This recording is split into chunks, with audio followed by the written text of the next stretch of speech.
Mwiriwe. Twiriwe wa muntu wari kubungubu bya rubaga impande byamejeje mu nzu. Oya si kuva ryari se kugeza ryari? Ereka muri kiriya cyumweru cyashize nibwo byamfashe ku munsi wa gatatu, none kugeza n'ubu ngubu ndacyarembaganye. Yego yesi ko numva se bitoroshye. Reka ubu ngubu yamfatanye n'inzara, noneho biragenda biranyonka. Ubu mfite ikibazo mwa bantu. Nawe warananutse? Reka narananutse no kutabona n'uwo ndirira se wa muntu we, ubu ngubu ibintu bica ibindi. Kuba Nyakamenye nyine byari bibi.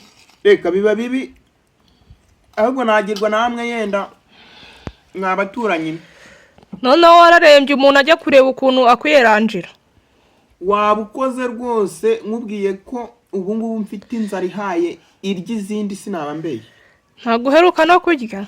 Mbiheruka ryari sa muntu? Ibyo ngibyo yenda mbyumva mu mateka nuko twigaga ngo ba Musinga n'abande bose. Yesu we.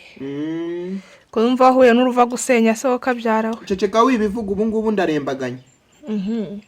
Ariko nawe nta no kujya kwa muganga. Urabona saho ku marembo hadakinza, ahubwo urabona n'imbaraga zisohoka ngo mbe nakingurira umuntu nyakuye nzibona. Ese ubwo no kubyuka aho uri ntago bikunda? Birakunda biteze. N'ubu ngubu kuba nkuvugishije ni kubw'umugambi w'Imana, ahubwo mu mwanya sinavugaga. Mana we. Yesu we, ndumva bimbabaje cyane. Ahora n'icyo wa muntu ceceka ahora byihorere.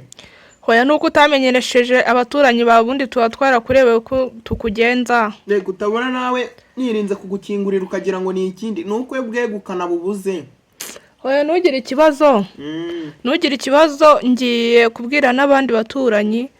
Turebe ukuntu twagusayidira ugere no kwa muganga da. Reka munsayidira, ariko mukunsayidira mwana amfasha ibintu bijyanye n'ibijumba byo nimubingeze imbere, kuko mbibonye nahita mukorwa.